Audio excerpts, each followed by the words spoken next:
I'm happy to be among with you again, once again. और मैं आप सबके मध्य में एक बार आकर बहुत प्रसन्न हूँ। See, I want to share today on the spirit of Jerusalem and the spirit of Babylon. और आज मैं आपके मध्य में इस बात को बताना चाहता हूँ, यरूशलेम की आत्मा और बेबीलोन की आत्मा। This is something which was working in my own heart for quite some time. और ये एक ऐसे विषय है जो मेरे हृदय में बहुत दिनों से था। We can see right from Genesis and to Revelations, these two streams or two types of people throughout the Bible. और हम उत्पत्ति से लेके प्रकाशित वाक्य तक इन दो झरनों को देख सकते हैं। दो प्रकार के लोग हैं। What is Jerusalem? यरूशलेम क्या है? Jerusalem is a symbol of bride who is faithful to her bridegroom. और यरूशलेम एक चिन्ह है उस दुल्हन का जो अपने दूल्हे के प्रति विश्वासियों के वफादार है। As is written in Revelation 17:14, they are the people who are called, chosen, and faithful. और जैसा कि प्रकाशित वाक्य अध्याय 17 के 14 में भी लिखा है कि वो लोग हैं जो कि विश्वास योग्य हैं और चुने हुए, called, chosen, and faithful. और जो बुलाए हुए और चुने हुए और विश्वासी हैं। Babylon is not a pure worldly system, it's a religious system. और बेबीलोन को अगर देखा जाए तो संसारिक नहीं है, परंतु वो एक धार्मिक है। It is a spirit where a person is engaged to Christ. A person says that he is born again, but is unfaithful to his or her bridegroom. और एक ऐसी आत्मा है जो कि कहती तो है कि वो यीशु की है और यीशु में नया जन्म पाया है, परंतु यीशु में विश्वास योग्य नहीं है। So we can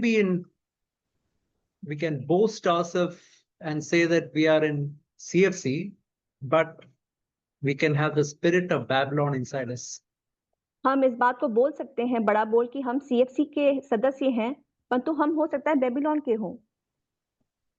See, if you get into the life of Jesus is a perfect example of New Jerusalem.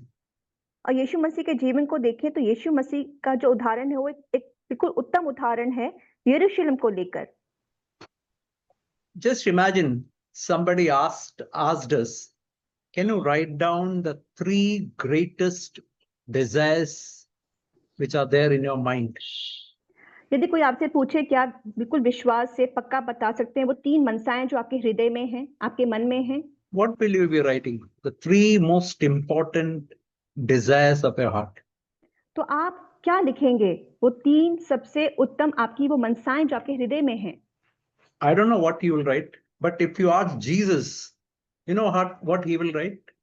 He will write, let your name be hallowed, let thy kingdom come, and let thy will be done on earth as it is in heaven. परंतु यीशु से अगर पूछा जाए तो मैं जानता हूं वो कहेंगे कि तेरा नाम पवित्र माना जाए, तेरा राज्य आ जाए और तेरी इच्छा पूरी हो। So we can say that Babylon is just the opposite of that. अगर देखा जाए तो हम कह सकते हैं कि जो बेबीलोन है इसका बिल्कुल विपरीत है। We can say Babylon will be saying, let my name be hallowed, let my kingdom come, and let my will be done. और बेबीलोन कहेगा कि मेरा नाम ऊंचा किया जाए, मेरा राज्य आए और मेरी इच्छा पूरी हो। So whenever we want our will to be done, that is the most important thing in our life. My will should be done. Then और we यदि can say we have got the spirit of Babylon. और यदि हम कहें कि हमारी इच्छा पूरी हो, जो मेरी मर्जी है वही मनसा पूरी हो, तो हम कह सकते हैं कि बेबीलोन की आत्मा है। You know, the word Jerusalem, the meaning of the word Jerusalem is city of peace, or foundation of peace. अगर आप देखें तो यरूशलेम का मतलब है शांति का वो नगर या वो शांति की बुनियाद। But do you know what is the meaning of the word Babylon? पर क्या आप जानते हैं कि बेबीलोन का अर्थ क्या है? The meaning of the word Babylon is gate of God. Brother, Gate of God. और Gateway उसका to God. और उसका अर्थ है कि एक रास्ता है जाने का गॉड की तरफ। So just think, Babylon is a gateway to God, but it does not lead us to God. It is not leading us to peace, but it actually leads us to more confusion and chaos. अगर देखा जाए तो Babylon है, ये जो रास्ता है, ये शांति की तरफ जाने का रास्ता नहीं है, परंतु ये हमारे को और उलझा देता है और गड़बड़ी की तरफ ले जाता है। You know, when the word Jerusalem, so you know that in the Sermon on the Mount, Jesus is telling about the narrow way and the broad way. आप जानते हैं पहाड़ी उपदेश में यीशु मसीह संकरे मार्ग की बात करता है, चौड़े मार्ग की बात करते हैं। So we can say Jerusalem is the narrow gate and the narrow way. और आप कह सकते हैं यरूशलेम जो है कि वो संकरा मार्ग है और संकरा रास्ता है। But Babylon is, we can say, the broad gate and the broad way, which leads to destruction. अगर आप बेबीलोन को देखें तो वो एक बहुत ही चौड़ा रास्ता है, चौड़ा मार्ग है जो सिर्फ नाश की ओर ले जाता है। Please remember, the worldly people have not entered through any gate. It is the religious people who are entering through this broad gate and the walking in the broad way. They are thinking that they are on the way to God, but actually they are on the way to destruction. आप ये याद रखिएगा कि ये संसारिक लोग नहीं हैं जो इस गेट के द्वारा प्रवेश कर रहे हैं, इस द्वार से प्रवेश कर रहे हैं, बल्कि ये वो धार्मिक लोग हैं जो इस द्वार के द्वारा प्रवेश कर रहे हैं और उस धार्मिक रास्ते पे चल रहे हैं और जो उनको सिर्फ और सिर्फ नाश की ओर ले जाता है। You know, when is the first time the word Jerusalem comes in the Bible? आप जानते हैं कि वो पहला समय कब है जब यरूशलेम पवित्र शास्त्र में आया है? It is in Genesis 14:18.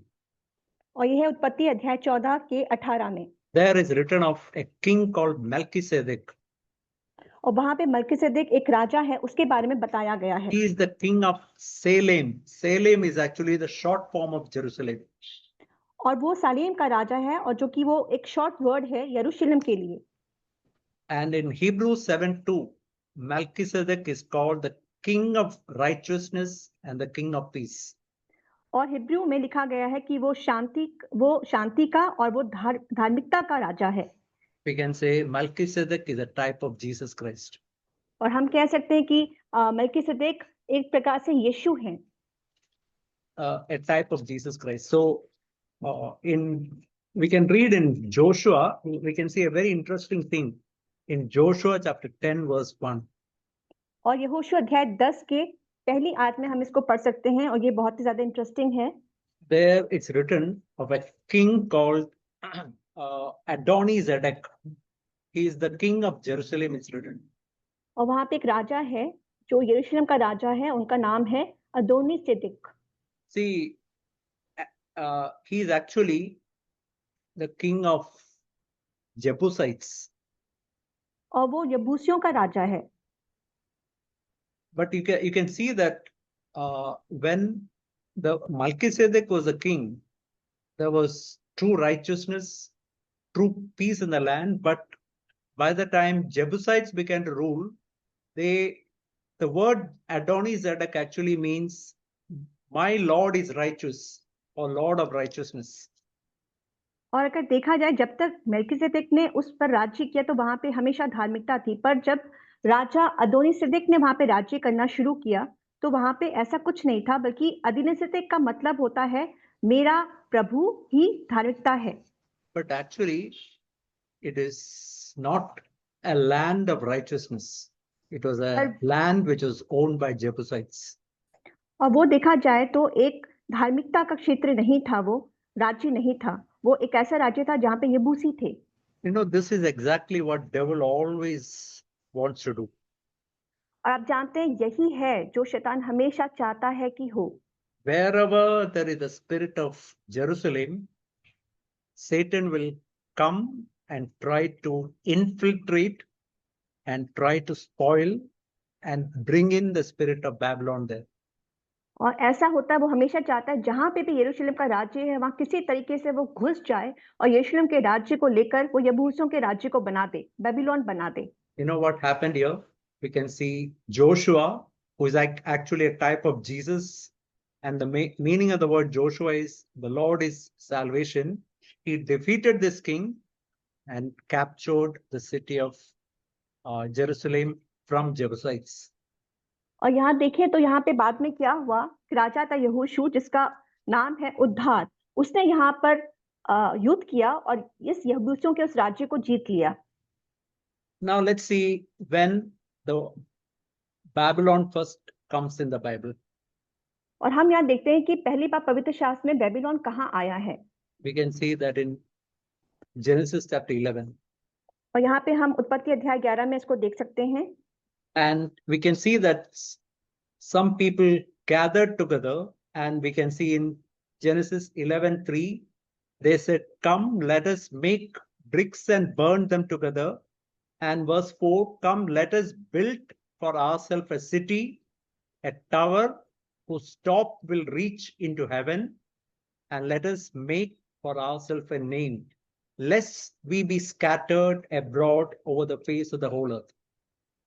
और यहाँ पे उत्पत्ति अध्याय 11 के 3 में लिखा है कि वे आपस में कहने लगे कि आओ हम ईंटें बना बना के भली भांति आग में पकाएं, और उन्होंने पत्थर के स्थान में ईंट से और चूने के स्थान में मिट्टी के गारे से काम किया। 4 में लिखा हुआ है, फिर उन्होंने कहा कि आओ हम एक नगर और एक गुम्मट बना लें जिसकी चोटी आकाश से बातें करते हो, इस प्रकार से हम अपना नाम करें, ऐसा ना हो कि हमको सारी पृथ्वी पर फैलना पड़े। Just listen to what is written in verse 4. They said, ध्यान "Let us build for ourselves a city." और ध्यान से आप देखें कि यहाँ पे वचन 4 में क्या लिखा है। उन्होंने कहा कि आओ हम एक नगर बनाएं, एक गुम्मट बना लें। For ourselves, we want to make a city. अपने लिए एक हम लोग नगर बनाएं। And its top is reaching to heaven. So heaven is indeed their goal.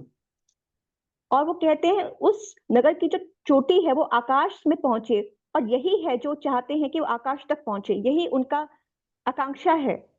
So their interest is to reach to heaven, but they want to make a name for themselves. वो चाहते हैं स्वर्ग आकाश तक पहुंचे, परंतु उनकी मनसा ये है कि वो अपने लिए एक नाम बनाएं। So just think of what is written there. They have an interest to go to heaven, but underneath everything, what is their real goal? They want to make a name for themselves. अब यहाँ से देखें तो वो जाना तो स्वर्ग चाहते हैं, परंतु अगर नीचे से देखें तो उनका जो मनसा है वो चाहते हैं कि वो अपने लिए एक नाम बना लें। And they don't want to be scattered all over the face of the earth, which in fact, that is what God has told man, that you have to go to all the earth. But they said, we don't want to go like that. So it's in rebellion against God, and it is to make a name for themselves. और वो कहते हैं कि हम ऐसा ना हो कि हम सारी पृथ्वी पर फैल जाएं, जो कि प्रभु ने कहा था कि सारी पृथ्वी पे हमें फैलना है। और यहाँ हम देख सकते हैं कि यहाँ बिल्कुल प्रभु के वचन और उसकी आज्ञा का एक उल्लंघन है और उसके खिलाफत है। And in verse 9 is written, therefore its name is called Babel, because there the Lord confused the language of the whole earth. और 9 में लिखा गया है, इस कारण उस नगर को के नाम को बाबुल कहा गया, क्योंकि सारी पृथ्वी की भाषा में जो गड़बड़ी है सो यहोवा ने वही डाली। So the meaning of the word Babel means confused, so confusion. और बाबुल का अर्थ ही है गड़बड़ी। So you can see here that this is the essence of the spirit of Babylon. They want to go to heaven. Their goal is heaven, but they want to, everything is in rebellion against God, and they want to make a name for themselves. तो यहाँ हम देख सकते हैं मनसा ही क्या है, मतलब क्या है। वो चाहते थे वो कि स्वर्ग जाएं, पर उनका मेन मकसद यही है कि वो यहीं पर अपने लिए एक नाम बना लें। We can say it is, I want to follow Christ. My interest is to reach heaven, but in everything that I do, I want a commission for myself. I want my name to be exalted in somehow. और यहाँ देख सकते हैं हम क्या मनसा है कि हम चाहते तो हैं स्वर्ग जाएं, पर मैं चाहता हूं कि मेरा यहाँ पर एक नाम बन जाए और मैं ऊंचा किया जाऊं। Now, let's turn to Romans 11:36. There you can see the spirit of Jerusalem. और आइए हम रोमियो अध्याय 11 के 36 में चलते हैं। वहां पे हम यरूशलेम की उस आत्मा को देख सकते हैं। We can see here Romans 11:36. From him, through him, and to him are all things. To him be glory forever and ever. Romeo अध्याय 11 का 36, क्योंकि उसकी ओर से और उसी के द्वारा और उसी के लिए सब कुछ है, उसी की महिमा युगानुयुग होती रहे।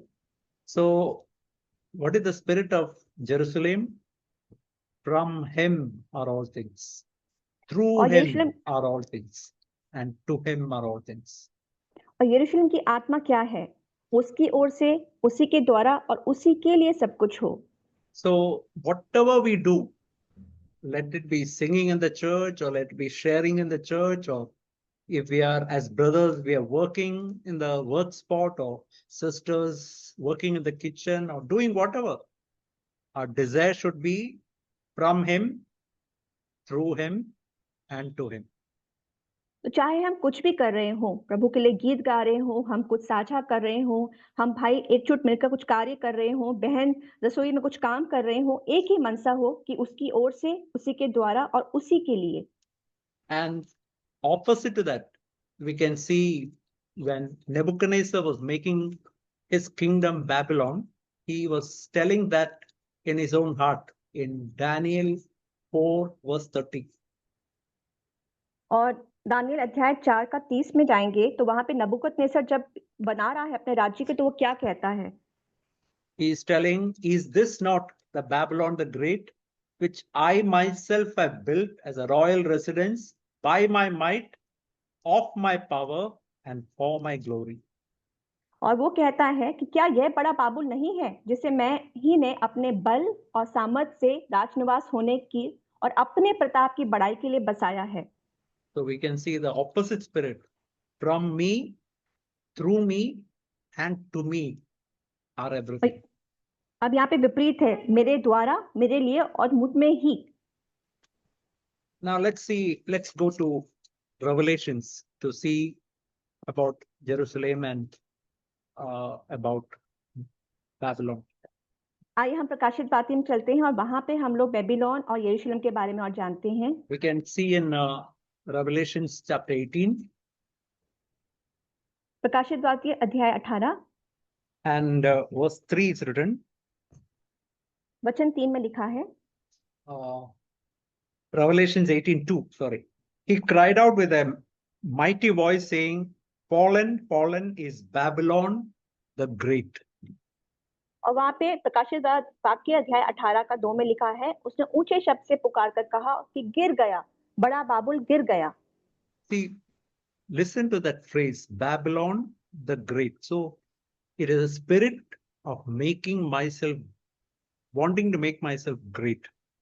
और यहाँ पे ध्यान से पढ़ें कि बाबुल जो बहुत बड़ा है वो गिर गया। इसका मतलब वो एक आत्मा है जो अपने आप को बहुत बड़ा मानती है। And here it's written, fallen, fallen is Babylon the Great. And because that spirit is there, it has become a dwelling place of demons, prison of every unclean spirit, and prison of every unclean and hateful bird.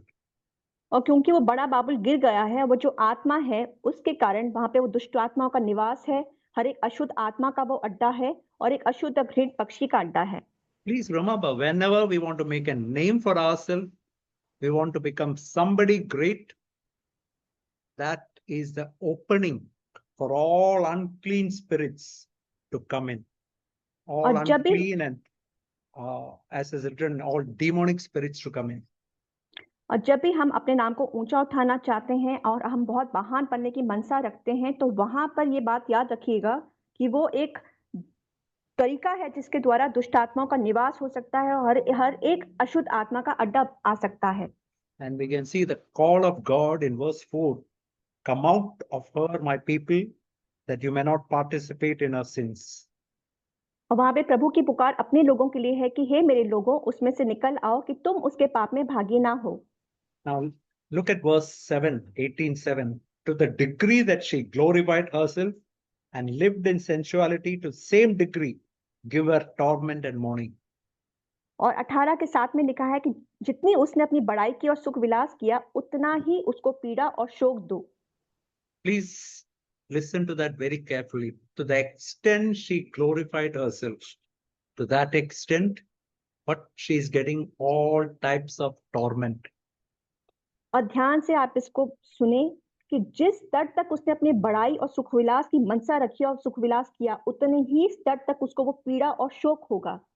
We can see in Acts 12 about a king called Herod, who sat in his throne and all the people were praising him and glorifying him. We can see in chapter 21 of Revelations about New Jerusalem. और हम प्रकाशित वाक्य उसके 21 अध्याय में new यरूशलेम के बारे में देख सकते हैं। We can see in verse 2, it's written, I saw a holy city, New Jerusalem, coming down out of heaven from God, made ready as a bride adorned for her husband. और हम वचन 2 में देख सकते हैं कि फिर मैंने पवित्र नगर नए यरूशलेम को स्वर्ग से परमेश्वर के पास उतरते देखा, वह उस दुल्हन के समान थी जो अपने पति के लिए श्रृंगार किए हो। So there we see a very clear picture of the spirit of Jerusalem. और यहाँ पर हम यरूशलेम का बहुत ही साफ चित्र देखते हैं। We read of Babylon the Great, but here what is written? Holy city, New Jerusalem. हमने बेबीलोन के विषय में पढ़ा कि एक महान राज्य, लेकिन यहाँ पर हम यरूशलेम के विषय में क्या पढ़ते हैं कि एक पवित्र शहर। And it's written, she is making ready as a bride for her husband.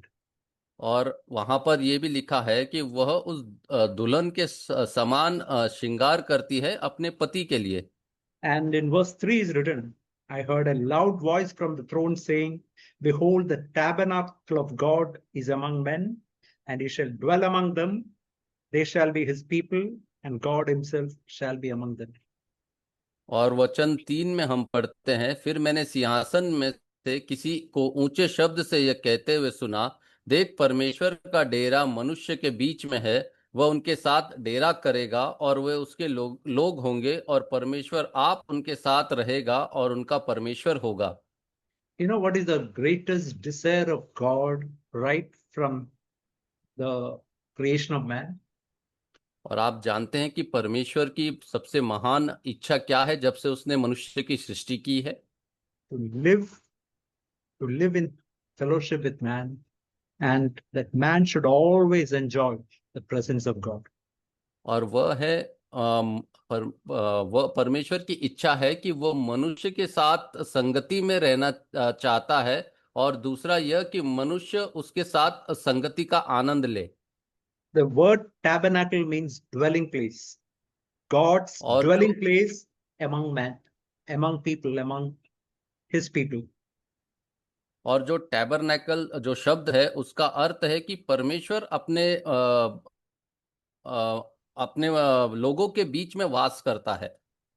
So, and we can read in verse 6 that और हम I will, in the second part of verse 6 is written, I will give to the one who thirsts from the springs of water of life without cost. और वचन 6 के अंदर प्रकाशित वाक्य 21 अध्याय का वचन 6 के दूसरे भाग में लिखा है, मैं प्यासों को जीवन के जल के सोते में सेंतमेंत पिलाऊंगा। So that is the desire of every person in Jerusalem, always to drink from the life of God, from the water of life. That's a picture of always continuously being filled with the Holy Spirit. और यह यरूशलेम के लोगों का यही इच्छा है कि हर समय वो उस जीवन के जल से पीते रहे, और यह एक चित्र है पवित्र आत्मा से भरे होने का। And we see in verse 7, he who overcomes shall inherit these things. So because और वचन 7 में हम देखते हैं कि जो पाए वही इन वस्तुओं का वारिस होगा। So because they are continuously being filled with the Holy Spirit, they are becoming overcomers in their life. और इसके कारण कि वो निरंतर पवित्र आत्मा से भरे जा रहे हैं, वो अपने जीवन के अंदर एक जय पाने वाले बन जाते हैं। But then it's written in verse 8, cowardly, unbelieving, abominable, murderers, immoral people, sorcerers, idolaters, and all liars. Their part is in the lake that burns with fire.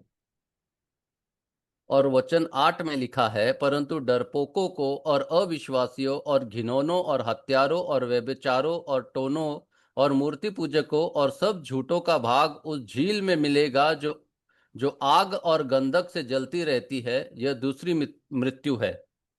See, it's written there about murderers, immoral people, sorcerers, idolaters. But just see, along with that, who all are listed along with that. और वहां पर हत्यारों, व्यभिचारों, मूर्ति पूजकों के विषय में लिखा है, लेकिन उसके साथ साथ और किन लोगों के विषय में भी वहां लिखा हुआ है, उसे हम देखेंगे। It's written there about cowardly people, unbelieving people, and all liars. और वहां पर सांसारिक लोगों के विषय में भी लिखा है, अविश्वासियों के विषय में लिखा है, और जो सब प्रकार के झूठ बोलते हैं उनके विषय में भी लिखा है। Please remember, whenever the spirit of unbelief is there, the life of God does not enter into us. It's just like a leaf which is becoming yellowish. It's only a matter of time before that leaf falls off. और देखिए, जो अविश्वासी है, उनके विषय में ऐसा है कि उनके अंदर वो जीवन नहीं है। ये एक पत्ते के समान है जो पीला पड़ने लगा है, और उसमें समय नहीं लगेगा कि वो डाल से टूटकर नीचे गिर जाए। It's also written about liars, all types of liars. और वहां पर झूठों के विषय में भी लिखा है, और ये लिखा है कि सब प्रकार के झूठे लोग। That means, but we say about white lies and black lies and green lies and different types of lies are there. और हम इसका उपयोग करते हैं कि वहां पर सफेद झूठ है, काला झूठ है, और ऐसे कई प्रकार के झूठ है। So, when we exaggerate something or when we hide certain things, and all these are different types of lies. और देखिए, हम जब किसी चीज को बड़ा चढ़ाकर बताते हैं, और या कोई बातों को हम जब छुपाते हैं, तो ऐसे कई प्रकार के झूठ हम कहते हैं। But see in chapter 21 verse 16 about Jerusalem. Jerusalem is a city that is laid out as a square. Its length is as great as its width. और प्रकाशित वाक्य 21 अध्याय के 16 वचन में हम यरूशलेम के विषय में पढ़ते हैं कि, और ऐसा वहां लिखा है, वह नगर वर्गाकार बसा हुआ था और उसकी लंबाई चौड़ाई के बराबर थी, और उसने उस गज से नगर को नापा तो 750 कोस निकला। उसकी लंबाई और चौड़ाई और ऊंचाई बराबर थी। So its width and length and height, everything is same, equal. It's a perfect square. और उसकी लंबाई, चौड़ाई और ऊंचाई बराबर थी। वो एक सिद्ध स्क्वायर की तरह था। It's a picture of our outward life, the life which I've got hidden from others. It should be absolutely equal. और ये हमारे बाहरी जीवन का चित्र है, लेकिन जो हमारा छुपा हुआ जीवन है वो दोनों बराबर होना चाहिए। See, that should be our aim. Lord, I should become a perfect square. What people see outside of me and what I'm living in my life with my wife and children and away from the other people, that should be exactly same. और देखिए, यही हमारी प्रार्थना होनी चाहिए कि प्रभु, जो मेरा बाहरी जीवन है वो मेरे जो अंदरूनी जीवन है, जो मैं जीता हूं अपनी पत्नी के साथ, अपने बच्चों के साथ, तो वो एक सिद्ध स्क्वायर की तरह ही होना चाहिए, यानी पूरी तरह से बराबर होना चाहिए। So now I want to tell you about some 7 or 8 ways Bible tells us how we can glorify God. और मैं अब आपसे 7 या 8 विषय के बारे में बताऊंगा कि हम कैसे परमेश्वर की महिमा कर सकते हैं। So we already saw that the 3 greatest desires of Jesus is God's name should be glorified, his kingdom should come, and his will should be done on earth as it is in heaven. और हमने प्रभु यीशु मसीह की वो 3 इच्छाओं के विषय में पहले ही देख चुके हैं कि परमेश्वर का नाम महिमा पाए, उसका राज्य आए, और उसकी इच्छा जैसे स्वर्ग में पूरी होती है वैसे धरती पर पूरी हो। So our aim also as a bride of Christ, as if we have got the spirit of New Jerusalem, our aim also should be, Lord, your name should be glorified, your kingdom should come, and your will should be done on earth. देखिए, हमारा भी मकसद या इच्छा यही होना चाहिए कि परमेश्वर का नाम महिमा पाए, परमेश्वर की इच्छा पूरी हो जैसे वो स्वर्ग में पूरी होती है। So first of all, we can glorify God by being fruitful to him. और सबसे पहले हम परमेश्वर को कैसे महिमा दे सकते हैं? हम फल उत्पन्न करके परमेश्वर को महिमा We देते हैं। read in John chapter 15 verse 8. हम ये यूहन्ना उसका 15 अध्याय और उसके 8 वचन में हम पढ़ते हैं। It's written, by this my Father is glorified, that you bear much fruit and so prove to be my disciples. और वहां पर लिखा है, मेरे पिता की महिमा इसी से होती है कि तुम बहुत सा फल लाओ, तभी तुम मेरे चेले ठहरोगे। See, it's written here, it's by bearing fruit that I glorify God. और यहाँ पर लिखा है कि फल उत्पन्न करके मैं परमेश्वर की महिमा कर सकता हूँ। But just think of a mango tree you're planting. Do you think you will get fruit in the first year or second year or third year? It may take some years for many fruits to bear in that tree. और इस विषय में सोचिए, एक उदाहरण के लिए, कि अगर आप किसी आम के पेड़ को लगा रहे हैं, तो क्या उस आम के पेड़ में से आप पहले या दूसरे वर्ष में ही फल पाने लगेंगे? नहीं, उसे बहुत वर्ष लग जाएंगे उस बहुत सारे फल उत्पन्न करने के लिए। But here in chapter 15, it's written of a very simple way by which we can be fruit-bearing Christians, provided we do one thing consistently. और यहाँ पर 15 अध्याय के अंदर एक बहुत ही आसान तरीका बताया है, जिसके कारण हम एक फल उत्पन्न करने वाले मसीह बन सकते हैं। बस एक ही वहां पर शर्त है कि अगर हम उस शर्त को पूरा करें। In verse 5, 15:5 is written, I am the vine, you are the branches. He who abides in me and I in him, he bears much fruit. Apart from me, you can do nothing. और वो शर्त 5वें वचन में लिखी है, यूहन्ना का अध्याय 15 उसका 5वां वचन, मैं दाखलता हूं, तुम डालियां हो, जो मुझ में बना रहता है और मैं उसमें, वह बहुत फल फलता है, क्योंकि मुझसे अलग होकर तुम कुछ भी नहीं कर सकते। So what is the secret of a fruit-bearing Christian? और एक फल उत्पन्न करने वाले मसीह का रहस्य क्या है? Just like that branch, which is all the time connected to that tree, and that sap is flowing to that branch. We have to be like that branch, always remaining in Jesus Christ. और वो रहस्य यह है कि वह उस डाली की तरह है, जो हमेशा उस पेड़ के अंदर बना हुआ रहता है, और उसमें से वो जो साप है वो बहता रहता है। और इसी तरह हमने भी प्रभु यीशु मसीह से हर समय उसमें बने रहना है। That branch is helplessly depending on that tree all the time. और वो जो डाली है वो बिना किसी मदद के उस पेड़ के अंदर हमेशा बनी रहती है, उस पेड़ पर हमेशा निर्भर रहती है। And it is effortlessly bringing forth fruit in its branches. और इसी के कारण वो अपने जो डालियां हैं उसके अंदर बहुत सारे फल उत्पन्न करती है। So what is the secret? All the time be connected to Jesus. और उसका रहस्य क्या है कि वो हमेशा प्रभु यीशु मसीह में बनी रहती है। See, all to abide in Christ does not mean to become perfect. और प्रभु यीशु मसीह में बने रहने का ये अर्थ नहीं है कि हम सिद्ध हो जाएंगे। It means when we fall, we quickly confess it, forsake it, and get back into connection with God.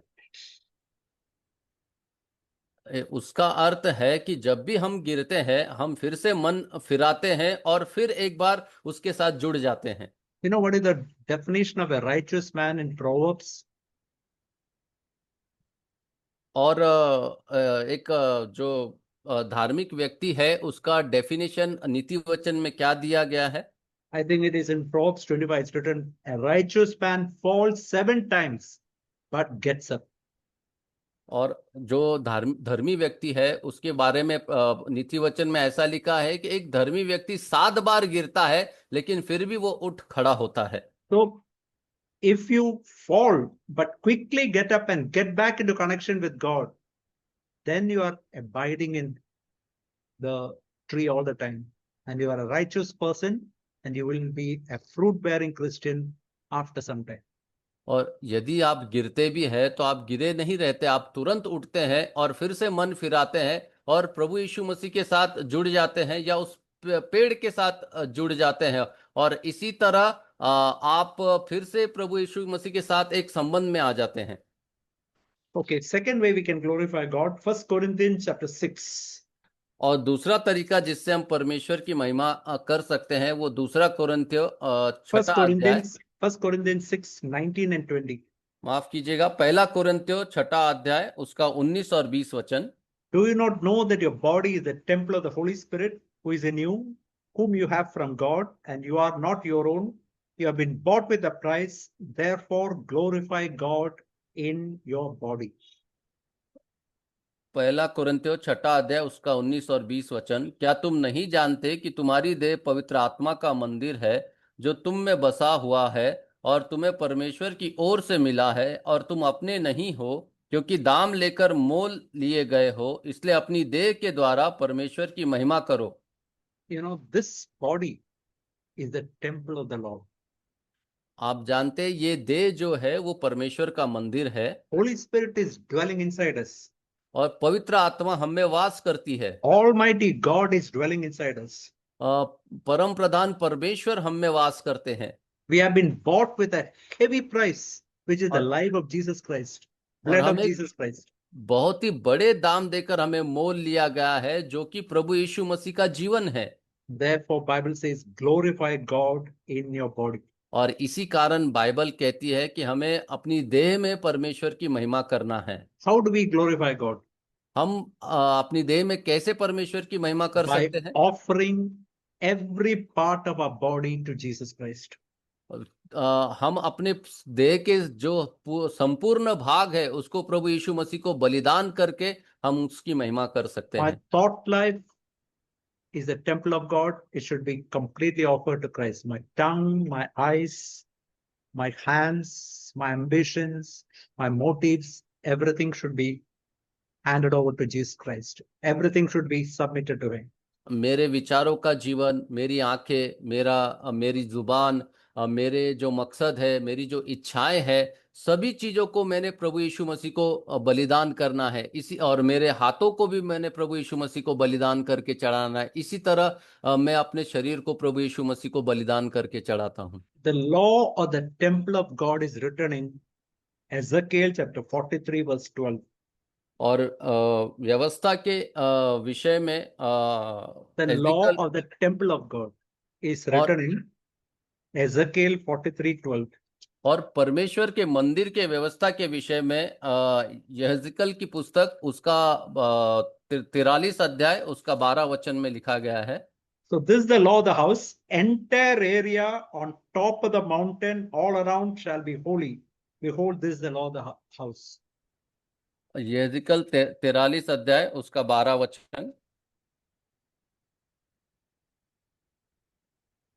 भवन का नियम यह है कि पहाड़ की चोटी के चारों ओर का संपूर्ण भाग परम पवित्र है। देख, भवन का नियम यही है। See, I don't know how it's clear in Hindi, but it's very English is very clear. From the top of the mountain, that means from head right down to foot, every part should be holy. Holy means set apart for God. वहां पर हिंदी में भी लिखा है कि पहाड़ की चोटी से लेकर नीचे तक, यानी कि हमारे सिर से लेके हमारे पांव तक संपूर्ण भाग हमारा पवित्र होना चाहिए। The word holy means sanctified or set apart. और जो पवित्रताई का अर्थ होता है कि अलग किया हुआ। Okay, now we can see the third way we can glorify God. That is written in Haggai chapter 1 verse 8. और तीसरा जो विषय है जिसके द्वारा हम परमेश्वर की महिमा कर सकते हैं वो हग्गाई की पुस्तक में लिखा गया है। Haggai 1 verse 8. हग्गाई उसका पहला अध्याय उसका 8 वचन। It's written, "Go to the mountain, bring wood, and rebuild the temple, that I may be pleased with it and be glorified, says the Lord."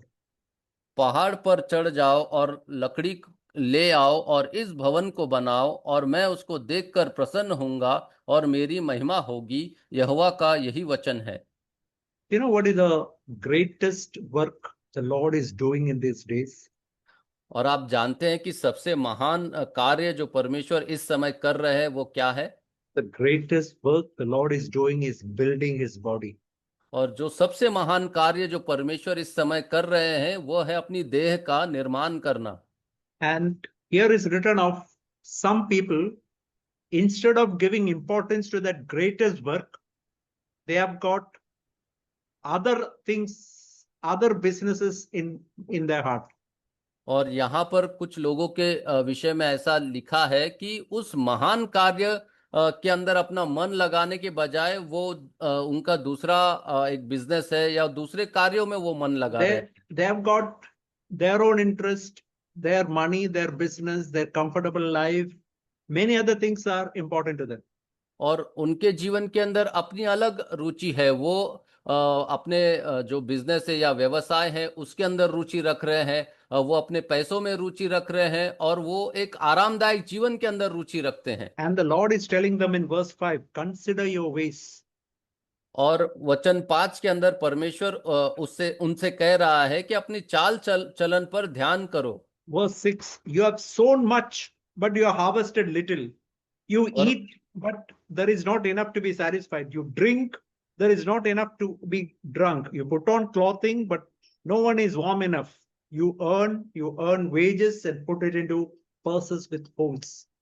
और हग्गाई उसका पहला अध्याय 6 में ऐसा लिखा है कि तुमने बहुत बोया परंतु थोड़ा काटा, तुम खाते हो परंतु पेट नहीं भरता, तुम पीते हो परंतु प्यास नहीं बुझती, तुम कपड़े पहनते हो परंतु गर्माते नहीं, और जो मजदूरी कमाता है वह अपनी मजदूरी की कमाई को छेद वाली थैली में रखता है। So is that our experience? We are trying hard for different things, but very little is being accomplished. और क्या ये हमारा भी अनुभव है कि हम बहुत कड़ी मेहनत कर रहे हैं लेकिन हमें बहुत थोड़ा मिल रहा है? Perhaps the reason is because you are not giving the highest importance to God's work. और इसका कारण ये हो सकता है क्योंकि तुम उस महान कार्य जो परमेश्वर का है उसे महत्वपूर्ण नहीं समझते। Okay, well, let's go through the remaining very quickly. Next is John chapter 14, verse 13 to 16 is written about being filled with the Holy Spirit. और हम बाकियों के विषय में जल्दी जल्दी जाना चाहेंगे, जैसा कि यूहन्ना 14 चैप्टर में। So it's written there, the Lord is telling, 14:13 is written, whatever you ask in my name, that I will do, that the Father may be glorified in the Son. और 14 अध्याय उसके 13 विच वर्स बता? Verse 13, 14, John 14:13. यूहन्ना 14 का 13 वचन। Can read brother verse 13. जो कुछ तुम मेरे नाम से मांगोगे वही मैं करूंगा कि पुत्र के द्वारा पिता की महिमा हो।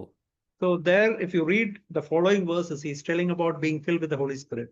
और अगर उसके आगे के वचन में आप पढ़ोगे तो वहां पर लिखा है कि पवित्र आत्मा से भरे जाने के विषय में। So it's by daily asking for the Holy Spirit that we can glorify God.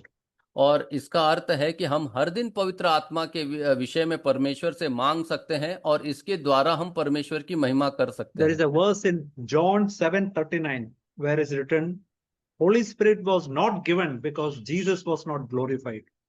और यूहन्ना उसका 7 अध्याय उसका 39 वचन में ऐसा लिखा है कि पवित्र आत्मा इसलिए नहीं दिया गया था क्योंकि अभी तक प्रभु यीशु मसीह की महिमा नहीं हुई So थी। in our life, if Jesus is not being glorified in different circumstances and life situation, Holy Spirit will not be given to us also. और हमारे जीवन के अंदर भी जब तक प्रभु यीशु मसीह को हमारे जीवन के द्वारा महिमा नहीं मिलेगी, पवित्र आत्मा हमें भी नहीं मिलेगी। Okay, let's turn to Psalm 50. और आइए हम भजन संगीता उसके 50 अध्याय की ओर मुड़े। Psalm 50 and verse 23. भजन संगीता उसका 50 अध्याय उसका 23 वचन। Can you read, brother? Verse. धन्यवाद के बलिदान का चढ़ाने वाला मेरी महिमा करता है, और जो अपना चरित्र उत्तम रखता है उसको मैं परमेश्वर का किया हुआ उद्धार दिखाऊंगा। So here is written, it's by offering the sacrifice of thanksgiving that we honor God, और that यहाँ we पर glorify God. यहाँ पर लिखा है कि धन्यवाद का बलिदान चढ़ाने वाला परमेश्वर की महिमा करता है। So please remember, what is the meaning of sacrifice of praise? That means we are going through maybe a real difficult situation. We don't feel like thanking God, but going against our will, we thank God and praise God and glorify God. That's the way we glorify Jesus Christ.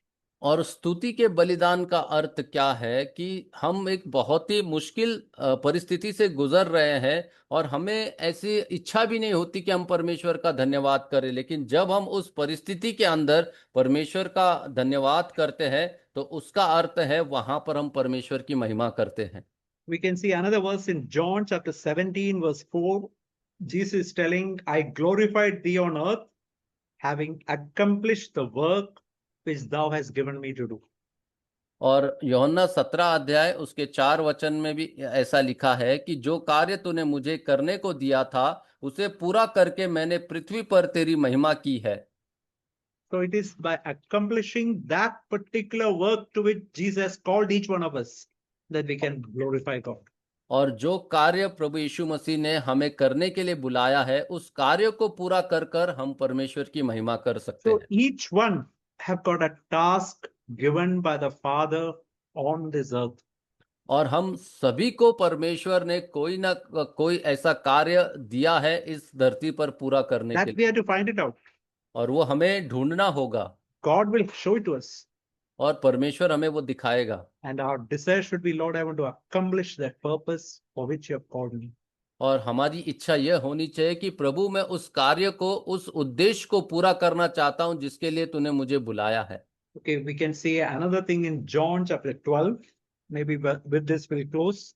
John 12, 27 onwards. और अगली बात हम 12 अध्याय उसका 27 अध्याय से आगे देखेंगे और इसके साथ हम समाप्त करेंगे। Here Jesus is telling, my soul is troubled. What shall I say? Father, save me from this hour. And then he's saying, for this purpose I've come to this hour, Father, glorify your name. और यहाँ पर लिखा है, अब मेरा जी व्याकुल है, इसलिए अब मैं क्या कहूँ, हे पिता मुझे इस घड़ी से बचा, नहीं क्योंकि मैं इसी कारण इस घड़ी को पहुंचा हूँ, हे पिता अपने नाम की महिमा कर। You know, we can see exactly the same type, this type of two cries coming out of our heart also. और हम इसी तरह की दो जो व्याकुलता है हमारे हृदय से भी हम आते हुए दो प्रकार की व्याकुलता को हमारे हृदय से भी आते हुए देखते हैं। You know what is the first cry? Father, save me from this hour. और पहला जो व्याकुलता है या पहला जो हमारी आशा होती है कि परमेश्वर मुझे इस घड़ी से बचा। Lord, I'm going through a real tough situation. Somehow save me from this hour. मैं बहुत ही मुश्किल परिस्थिति से गुजर रहा हूं, कैसे भी मुझे इस घड़ी से बचा। But then Jesus said, Lord, but I want to pray like this. Father, glorify your name.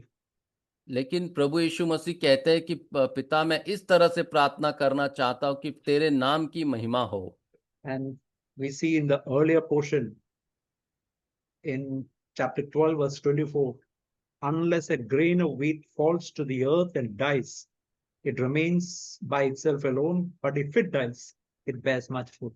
और हम 12 अध्याय उसके 24 वचन में इस तरह से देखते हैं, मैं तुमसे सच सच कहता हूं कि जब तक गेहूं का दाना भूमि में पड़कर मर नहीं जाता वह अकेला रहता है, परंतु जब मर जाता है तो बहुत फल लाता है। So that is a picture of our own self life. और ये एक चित्र है हमारे स्वयं के जीवन के बारे में। So I want to encourage everyone who is listening here, let's have the spirit of Jerusalem, a spirit to glorify Jesus, a spirit to glorify God in our life situation. और जो भी मुझे सुन रहा है मैं उसे यह प्रोत्साहन करना चाहता हूं कि हमारा जीवन यरूशलेम का जीवन की तरह होना चाहिए, जो कि प्रभु यीशु मसीह की महिमा करने की इच्छा रखता है और जो परमेश्वर की महिमा करने की इच्छा रखता है। Whatever I do, Lord, I don't want a name for myself. I don't want glorification for myself. Lord, I want glory for Jesus Christ. और पिता परमेश्वर, जो भी मैं करता हूँ, यह नहीं कि उससे मेरे नाम की महिमा हो, लेकिन मेरी इच्छा यही है प्रभु कि जो भी मैं करूँ केवल और केवल तेरे नाम की महिमा हो। I don't want a commission in all that I do. Somehow my name also should be glorified along with Jesus' name. No, that is the spirit of Babylon. और ऐसा नहीं होना चाहिए कि प्रभु यीशु मसीह के साथ साथ मेरे नाम की भी महिमा हो। नहीं, जब मैं मेरे नाम की महिमा चाहता हूं तो ये एक बेबीलोन की आत्मा है। Let us be saved from that spirit.